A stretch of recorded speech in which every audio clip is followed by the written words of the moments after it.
पिछले चंद दिनों से न्यूयॉर्क में मौजूद दुनिया की सबसे बड़ी फाइनेंशियल मार्केट में एक भूचाल सा आया हुआ है।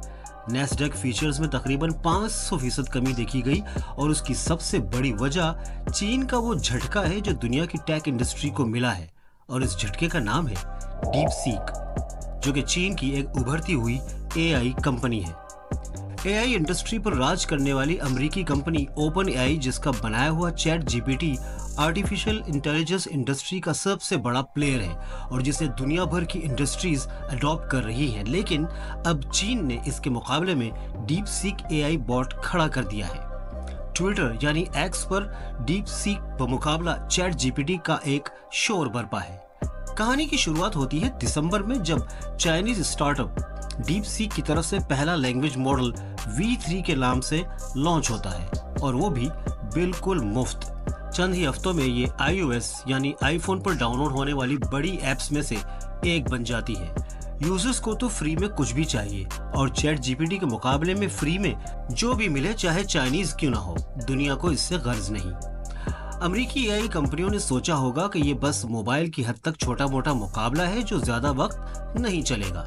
दूसरे, ओपन एआई का असल काम तो बड़ी इंडस्ट्रीज को अपनी खिदमत देना है, जैसे जहाज साजी, मेडिकल फील्ड, स्पेस एक्सप्लोरेशन और खास तौर पर दिफाई सनत। लेकिन साथ साथ चीन की इस नई कंपनी के बढ़ते कदम रोकने के लिए इन बड़ी टेक कंपनीज ने अमेरिकी हुकूमत के जरिए इस बात को यकीनी बनाया कि चीन को ऐसी किसी भी टेक्नोलॉजी की फरोख्त न की जाए जिससे वो इस फील्ड में तरक्की कर पाए।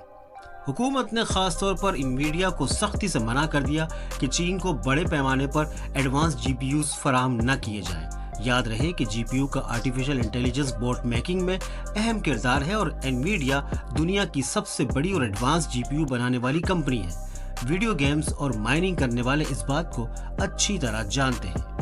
पिछले साल स्विट्जरलैंड के शहर डिवोस में होने वाली वर्ल्ड इकोनॉमिक कॉन्फ्रेंस में माइक्रोसॉफ्ट के सीईओ सत्या नाडेला ने बेशर्मी से साफ अल्फाज में कह दिया कि चीन को टेक्नोलॉजी के मैदान में आगे बढ़ने से रोकना होगा।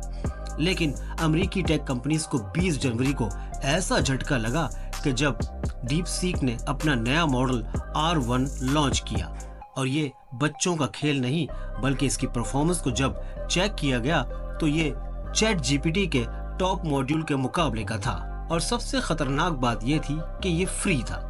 दूसरी तरफ टेक्नोलॉजी के मतवाले या साइंसदान इस नए एआई मुकाबले से खुश हो रहे हैं, लेकिन जिन्होंने टेक्नोलॉजी से पैसा बनाना है और अपनी मोनोपोली कायम रखनी है, जैसे माइक्रोसॉफ्ट, गूगल या स्पेस एक्स, उनके लिए मुसीबत खड़ी हो सकती है। जो बात मगरबी कंपनियों की नींदें उड़ा रही है वो ये कि चीन ने ये काम चंद महीनों में किया है और इस पर सिर्फ $6 मिलियन की लागत आई है, क्योंकि जो जीपीयू ओपन एआई के चैट जीपीटी में इस्तेमाल होते हैं वो एक तो बहुत महंगे और एडवांस हैं, दूसरे चीन तक उनकी रसाई भी नहीं। डीप सीक ने ये काम पहले से मौजूद इनवीडिया के पुराने जीपीयूज को एक नए तरीके से इस्तेमाल करके किया है। जहां तक डेटा की बात है तो वो चाइनीज कंपनी अलीबाबा जैसे ग्रुप्स के जरिए इन्हें आसानी से मिल गया होगा। मजे की बात यह है कि डीप सीक की बुनियाद 2023 में रखी गई और इसका बानी सिर्फ 40 साल का लियांग वेंगफेंग है, जिसका असल काम तो कोई और है।